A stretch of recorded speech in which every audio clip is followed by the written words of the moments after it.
Well, hello and welcome once again to On Cloud 9, the podcast. I'm Chris. I'm Carolyn.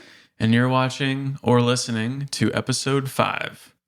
And today we're talking about cooking and sharing meals together. Yes. Something you like a lot. Yeah. I mean, we both enjoy cooking, but I like doing it together. It's more fun that way. I enjoy cooking. Together's I'm just kidding. You're so funny. Oh, man. Funny haha. I'm hilarious. That's why you married me. So, yeah. Anyways, before we get started today, I found a quote that I wanted to read. Okay. Because when we decided we wanted to do this episode, we liked it a lot. And so I just wanted to kind of just do some research on it and see what other people had to say about it. And I found this quote. It's from Dr. Sue Johnson. And it's about like teamwork when cooking together. Okay. It says this: any shared activity that is done with attention, accessibility, responsiveness, and engagement is good for bonding in a couple. Our emotional connection is as necessary to our survival as oxygen and food. As it relates to the kitchen, chopping, frying, mixing, blending, listening to music, and dancing together, these times in the kitchen are moments to coordinate together and make a couple strong.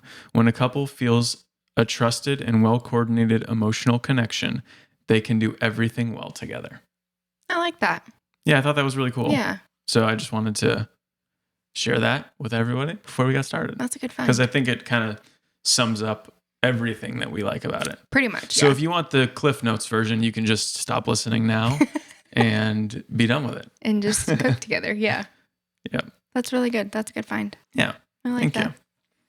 So cooking and eating together, something we do and we would recommend doing every night if possible. Yeah. We try and do it at least, I think, Monday through Friday, like 99% of the time we do it. Yeah. I mean, on the rare occasion that one of us is working late and like Friday, we didn't feel like cooking at all. So picked up split dinners on the way home and that worked out well. But yeah, for the most part, it's at least 4 or 5 days a week.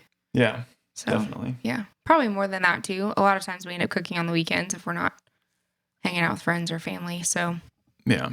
So I think the first thing that at least I enjoy about cooking together, I guess most of this will be about just cooking together. Probably. Eating together is kind of dessert. It's an extra bonus, obviously. Yeah. It's part of you finish cooking and get to eat it. And I love food, so we both do.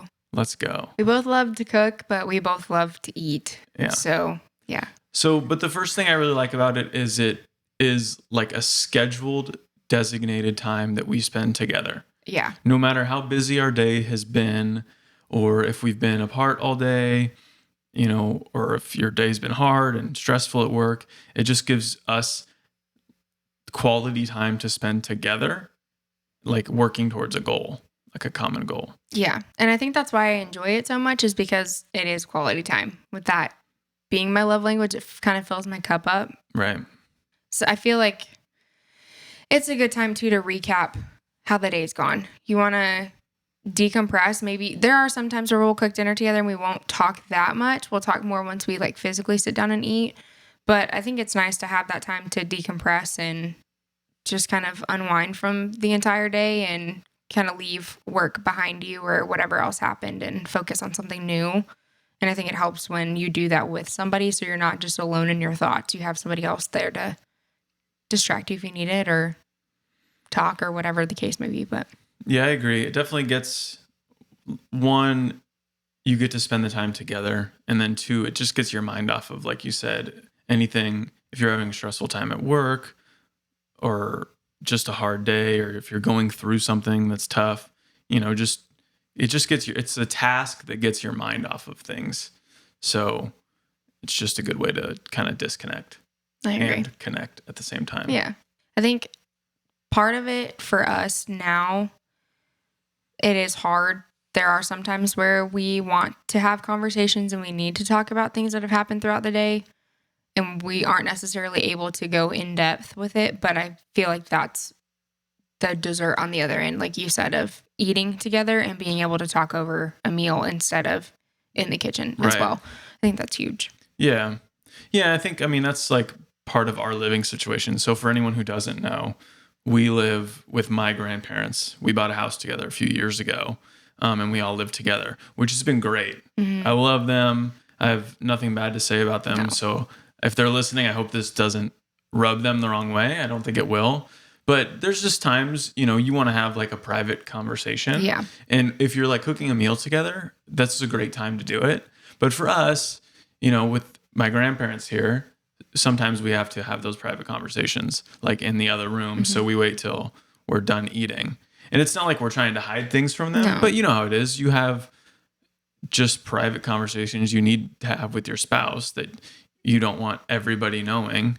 And it's not anything against them. No. It's just that everyone has their private things that, you only share with your spouse or whatever, Right. whether it's something you're going through medically or you're having a tough time personally with, your own personal relationships with people or whatever it is. So, And even in a discussion too that we need to have with the both of us. Like if there's something going on between the two of us that we're like, we need to nip this now right. and talk about it. It's easier to have those conversations when it's just the two of you and not for, the entire house. But that's nothing against them at all. I mean, they've been absolutely wonderful, and financially we've been able to accomplish a lot by sharing a house with them, and it's worked out really well. So, but yeah, I mean, I think that's why I cherish cooking together and stuff. Is you work at home, I work in an office, and so being apart for most of the day, it's nice to come home and do something together that's not related to work.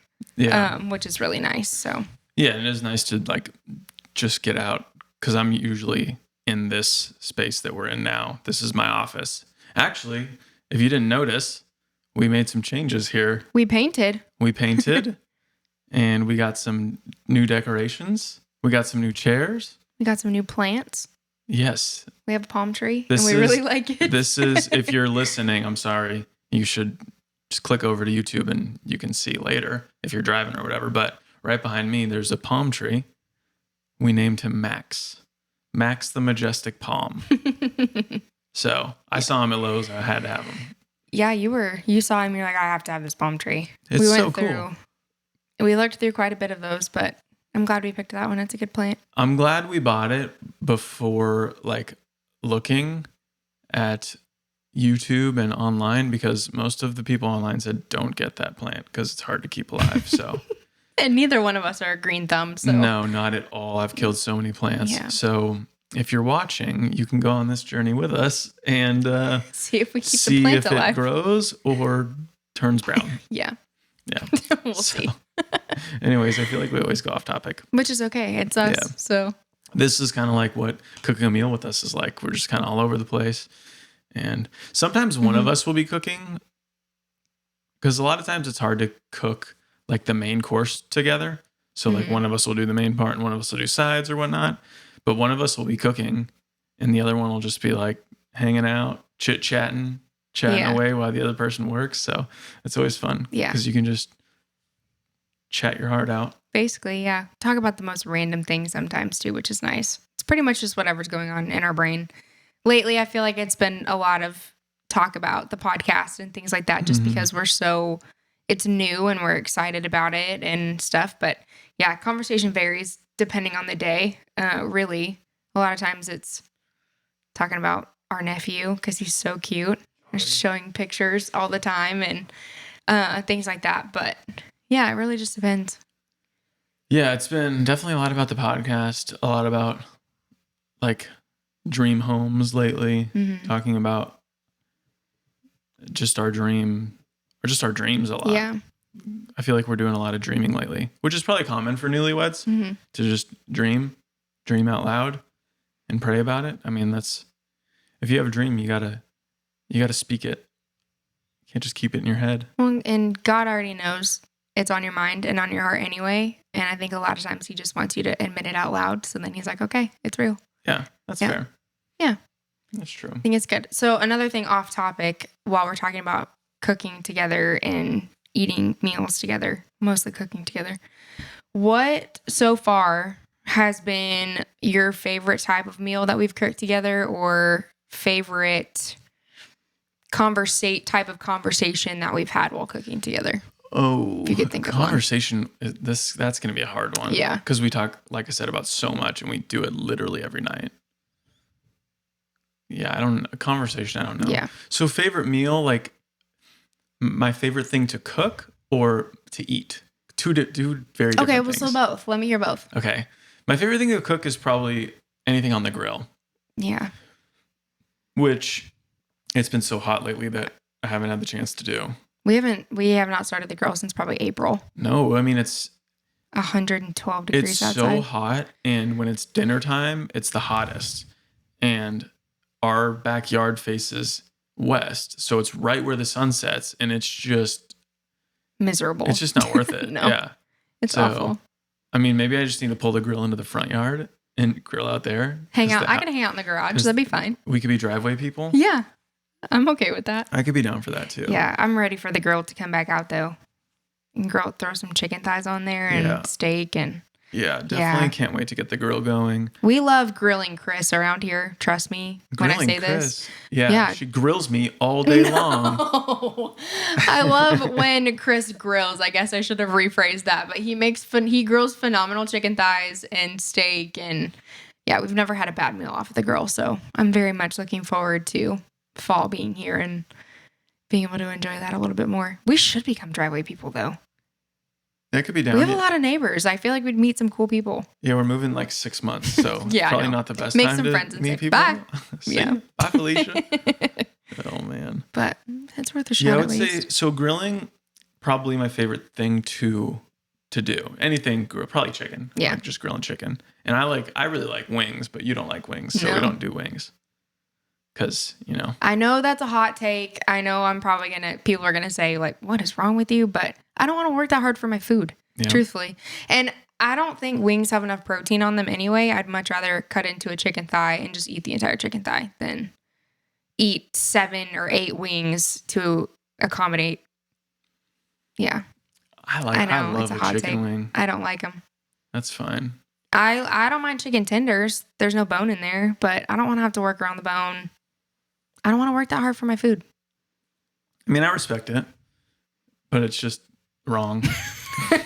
That's why I said it was going to be a hot take.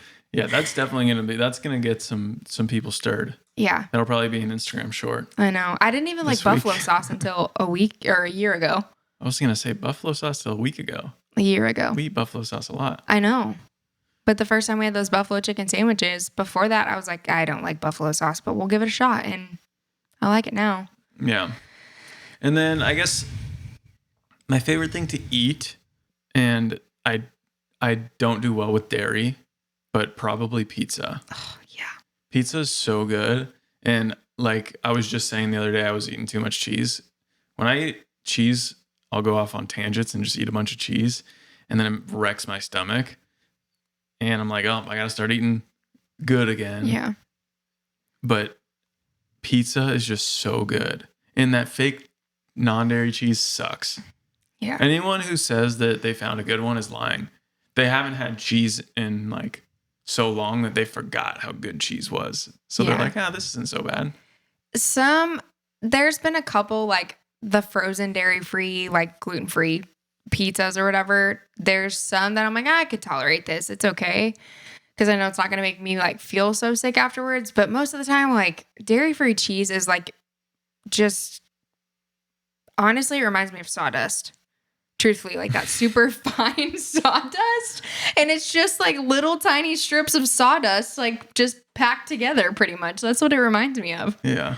Just the consistency of it. I don't want to eat chalk or sawdust or whatever it is. I'd rather just eat cheese and get a stomach ache. So, but yeah, pizza sounds really good. Pizza is really good. Yeah. And what else? I mean, what else do you like about dinner? Well, what do you like? What's your favorite meal?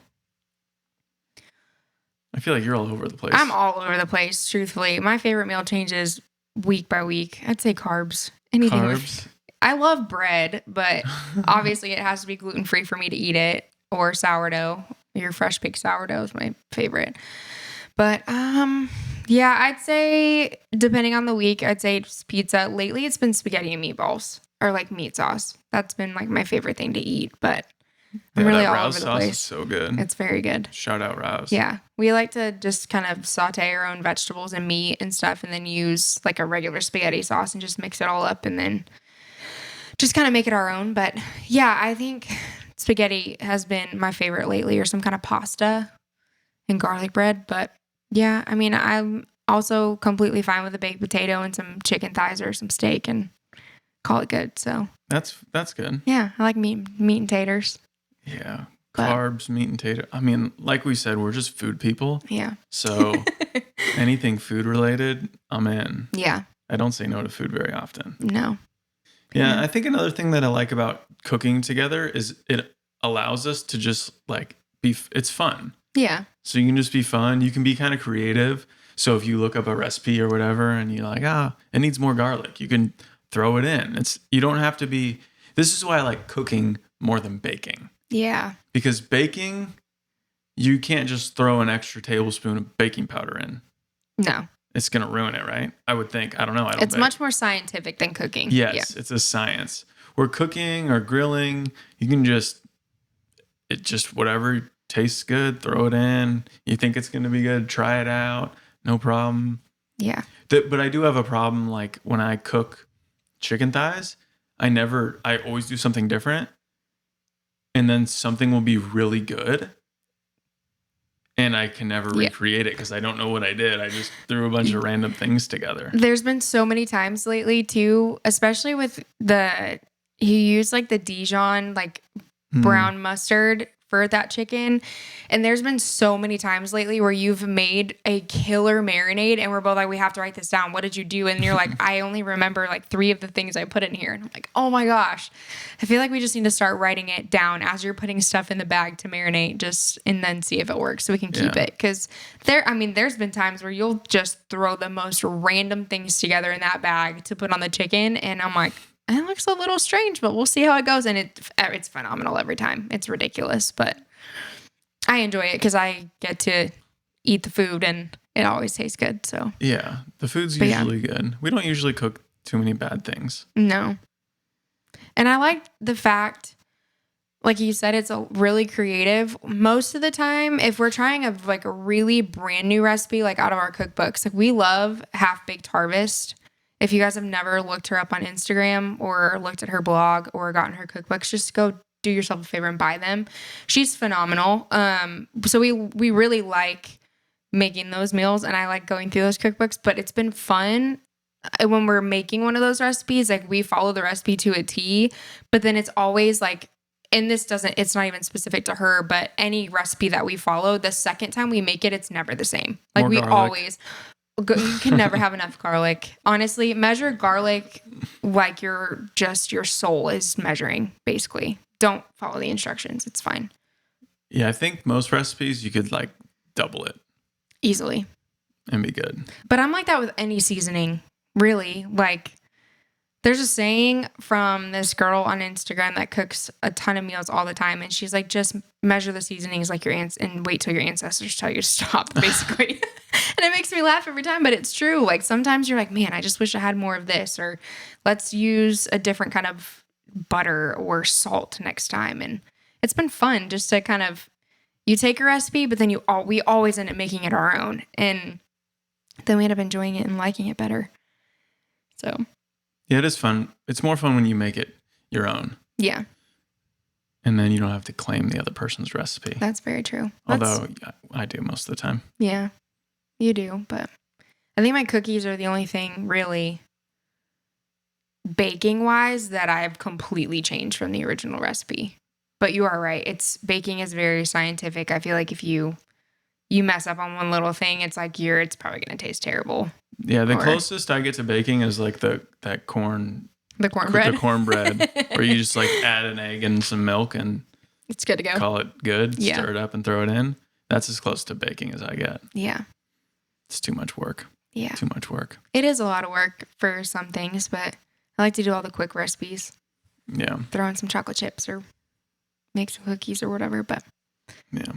yeah. The other thing we like to do after we cook is eat, which thanks, Captain Obvious.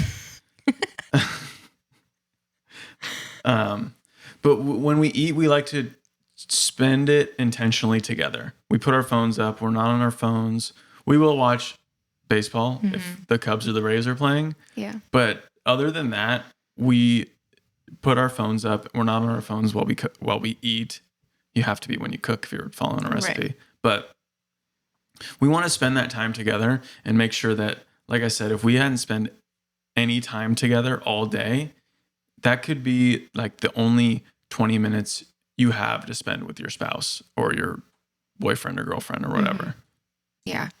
And I do understand, like, obviously sometimes we'll have baseball on, or if there's like some other sporting event or a movie that both of us are like, okay, let's watch a movie while we eat. Like, we've done that a couple times, but I cherish that time together because I know a lot of people who one person will cook dinner by themselves and then they eat, but the TV is always on and they're both like on their phones, or like one's going through social media while they're eating dinner and the other one's watching whatever's on TV. And then, 30 minutes pass or however long and you haven't said a word to each other. And it's like, where's that connection?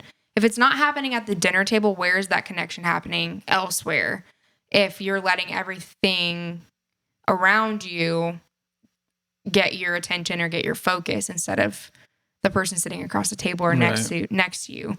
And I think it's cool. I think it builds a good foundation for your family down the road as well. Yes, that's what I was going to say.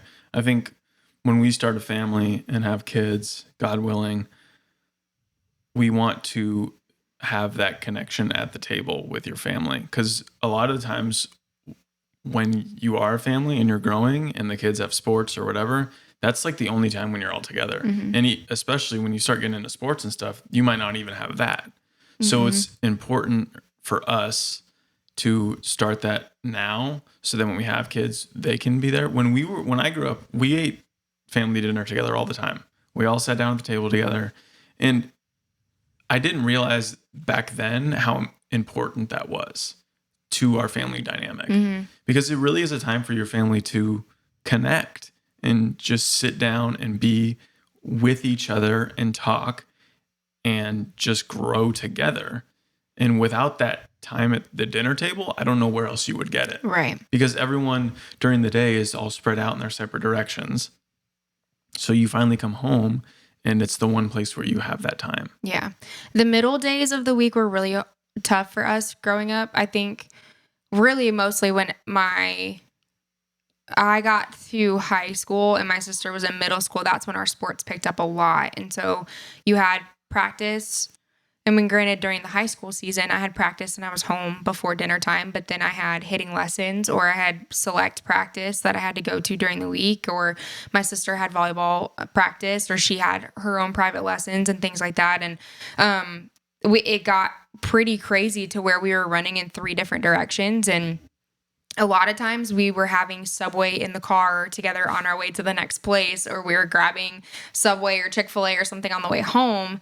And then you add in our parents' work schedules as well. If one of them was traveling, or you had family coming to town, like it was kind of crazy. But when I got to college and the dynamic of dinner time changed, that's when I realized, I'm like, wow. Like, at least even if we weren't physically at home sitting at the table together, we were somewhere eating dinner together.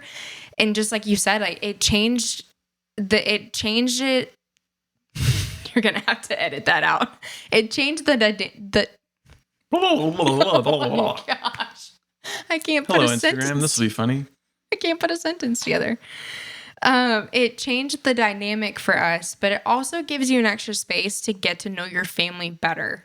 I feel like there were so many conversations where my family is very similar to yours, where we would just talk about the most random things at dinner time. And sometimes around the table, like you were laughing so hard you're about to pee your pants. And that doesn't happen in a lot of other places unless, you know, your family is super close. A lot of times, like you leave the dinner table and you go to your own separate rooms and you sit on the computer, you watch TV, or you're doing homework, or you're doing crafts, or whatever the case may be. And I think a lot of times the dinner table is just where you get to just let it all go. Like you don't have to show up and try to be somebody that you're not. And you're stuck doing that throughout the entire day at school or at work or wherever it is. And it's like, you just get to be yourself. Yeah. I have to say there was one time, well, not just one time, but there's a certain time when I didn't like family dinners, and that's when like my report cards came in. Yep. Because that was always where you got grilled, and I was not the best with grades growing up. I scooted by just barely. So when I knew the report cards were coming, I never checked the mail. My parents did. So I just knew they were coming, but I never knew exactly when. So it was just like anxiety for a week straight, wondering when the conversation was coming. Yeah.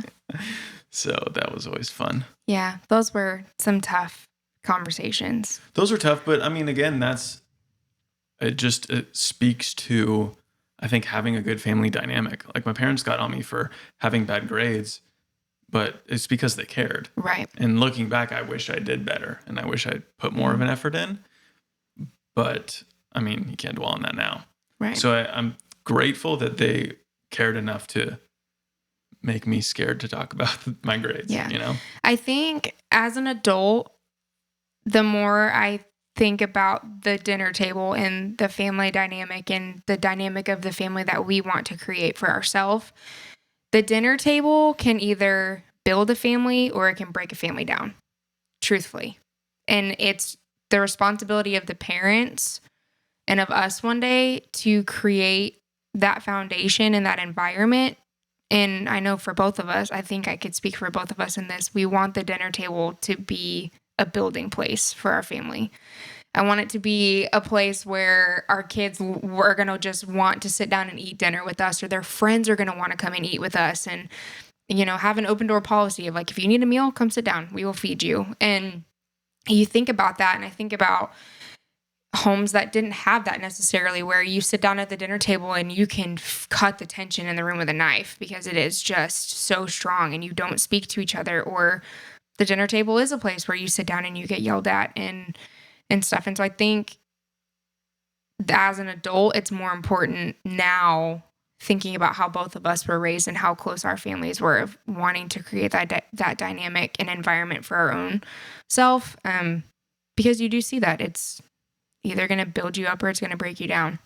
Yeah, agreed. Yeah. Yeah, the one thing I never want to have and never had growing up, thankfully, was, you know, that scene in Elf? Yeah. When he comes home from work and he just finds out about Buddy's mom, right? And then he goes off into his room to eat, like by the dad by himself. And I feel like could be reality for a lot of people or a lot of families. And I mean, if that's your dynamic, then, and it works for you, then great. But if it is, I would also encourage you to like have a meal together as a family for a week and see how it goes, you know? Just watch. If you're not used to it, it might be awkward at first. You're like, what are we going to talk about? But if it is awkward, it's probably a sign that you should be talking with your direct family more. Because it should be a place for community building. Absolutely. I'm sorry. I didn't mean to interrupt either. I'll forgive you. Thank you. No, but even watch how the behavior in your kids changes as well. If you have kids, or even if it is just you and your spouse and you're not eating dinner together, watch how that simple change of making an effort to sit down with them for even 20 minutes a night can completely change the dynamic of your household, but even their day, or truthfully, even the connection between the two of you will start to change. So I feel like there's a little bit more of an investment that can be felt on either side when you do make that effort.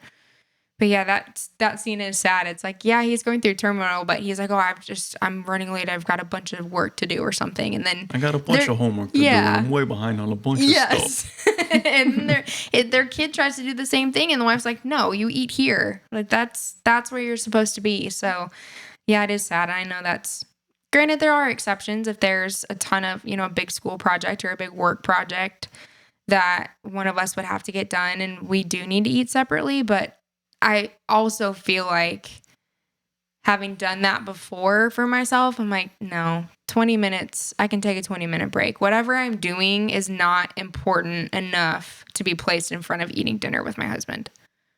Yeah, I agree. And like I said, it doesn't happen every night. I mean, there's nights where we're busy and something happens, but we do make an effort. If we're both home, we eat dinner together. Yeah. Unless one of us has COVID or something. Yeah. Which thankfully we don't. So, No. yeah. COVID free. Oh my goodness. But So that's all I have, I think, for cooking and sharing meals together. Yeah, I don't have anything to add. You made some pretty good points, though. Yeah, I'm pretty smart. I mean, thank you. The sass with him today, y'all. I swear. It's a 3-day weekend. I'm feeling free. Oh, he is. Yes. I'm feeling free. Happy Labor Day. Yeah, happy Labor Day. When you're listening to this, it'll be the day after Labor Day, Tuesday. So most people will be recovering from their 3-day weekend, but yes, probably. Not me. I don't plan on drinking this weekend. No. I don't think. Oh, I had a whiskey at the cigar shop on Friday. But other than that, that's it. That's it. Yeah. Yeah. So, yeah, I just think if you're not cooking and sharing meals together, give it a try. See how it goes. Yeah. I agree. And shout out to Dr. Johnson, Dr. Sue Johnson. I thought that quote was awesome. Yeah, I did too. I want to print it out and put it in the kitchen. Okay. Like big. Like big. No. On the ceiling, like a mural on the ceiling of it. Yeah. Also, okay, speaking of kitchens, this is also off topic, which should just not be a surprise to you. In our kitchen, we got this idea from social media, of course, because that's where a lot of good ideas come from these days with how social media has just exploded. But this was actually Chris's idea. He had seen somebody post that at Christmas time, instead of throwing away your Christmas cards every year, you keep them and you put them in a place that you will see every single day when you walk into your house. And each week you change the card, and whoever's Christmas card it is that week, that's who you spend the entire week praying for. And I thought it was such a great idea. And so we've kept them. We didn't have a lot, but I know as the years go, our friends' families are going to grow and things like that. So we'll have more, but we have a stack of probably, 12 cards maybe. And then we have a couple baby shower invitations that we saved as well. And so each week we switch, and it's on our cookbook holder in the kitchen that's right next to the coffee maker, right next to where we keep some of our fruit and things.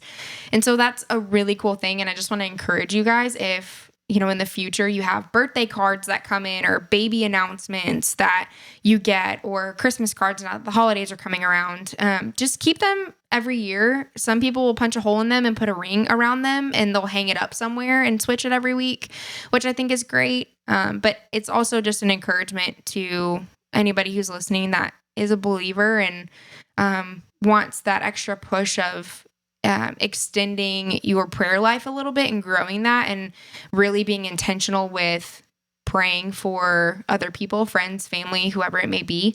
Just want to encourage you to maybe try that. But we were talking about kitchens, and it just and holidays, and it just made me think of that. So just wanted to encourage you guys, if you want a new idea, we really like it, and it's been a lot of fun. Yeah, that's been cool. Yeah, so if you send us a Christmas card, we will pray for you all year long. Yes. Yeah. I've really enjoyed that. Yeah, I me think too. that's cool. So but anyway, that's all I've got. And that's I all think I got. It is it connection card time? Yes, it is. Yes. And it's your turn to read it. My turn to read it. I think so. All right. I think I read the last one. If you insist. But you just grabbed like 4. No, it's your turn. Because I did the budget one. It was the lottery. Oh, you're right. Nice try. Dang. All right. I almost showed it to you. Okay. Oh, this is a good one. Okay. My voice got really high, didn't it? My bad. Sorry, everyone. All right, you ready? Yes. What makes an apology sincere to you?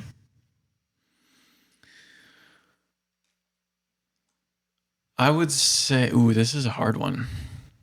I think, first of all, you can tell. And I know that's not a clear-cut answer, but it's true. I think when someone's not being sincere with an apology, you see this a lot in little kids. Mm-hmm. Little kids will do something, they'll take a toy or whatever, and then mom will tell them to say sorry, and they'll be like, sorry, and take it right back. Or you can just kind of tell. But even as adults, I think the way you go about apologizing speaks volumes. like taking somebody aside and just saying, hey, I really wanted to let you know that I know this made you feel upset or sad, and it's not how I meant it, and I'm really sorry about making you feel that way.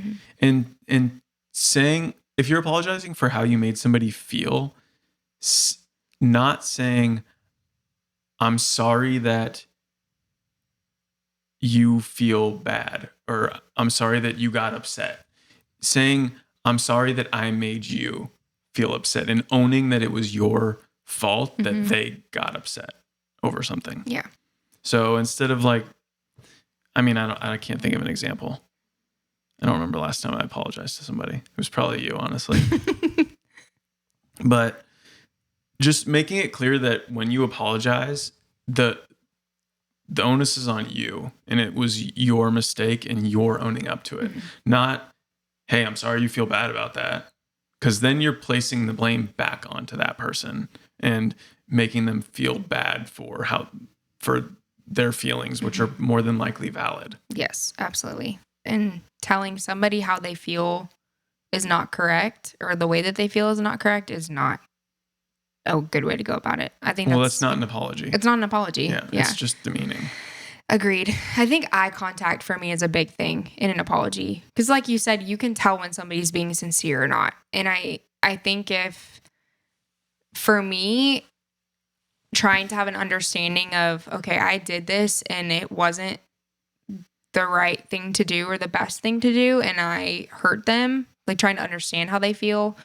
But I think eye contact in an apology makes it very sincere, because like you said, kids could say that they're sorry, or with their back turned to you and like, sorry, like, you know, you don't actually mean it. Like, you can hear the tone of their voice. But I think making eye contact with the person that you're apologizing to is also big, because you're acknowledging them as a person, and you're also acknowledging that you made a mistake, or that they made a mistake to you, and they need to apologize for it. I think that's huge.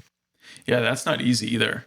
When you know you're wrong, looking somebody in the eyes and saying sorry is hard. Yeah. Because you want to look away. Because, I mean, if you're genuine about apologizing, you probably feel a little bit of shame. And so it's not easy. You want to be like Bashful and look at your feet or anywhere but the person that you're apologizing to. Exactly. Definitely. So, yeah, that was a good one. I like that. We've been on a really good roll of having good cards. Yeah, these are good. Yeah, I like this deck a lot. This is a good deck. Yes. The other one is called Let's Get Deep. Yes. I don't know if we said that when we explained this. I don't remember. But I was trying to think of that card game. So there's a much bigger deck. This is the Adventure Challenge one, but there's a bigger one that's like 500 cards. And it's called Let's Get Deep. And that one's really good. Yes. And it has 3 categories of questions. It's icebreaker questions, deep questions, and deeper questions. And then they also have an expansion pack as well, but those are mostly just spicy cards in there. It's like after dark cards. Yes. But I just winked at the camera in case you're only listening. Dramatic wink. I love it. So. The drama. But anyway, I think that's all we've got for you guys today. That's all I got today for sure. Yeah, again, just cooking meals together. Another thing for us that's been monumental, I would say, for us growing as a couple, especially early on being newlyweds. You learn so much about your spouse when you're cooking.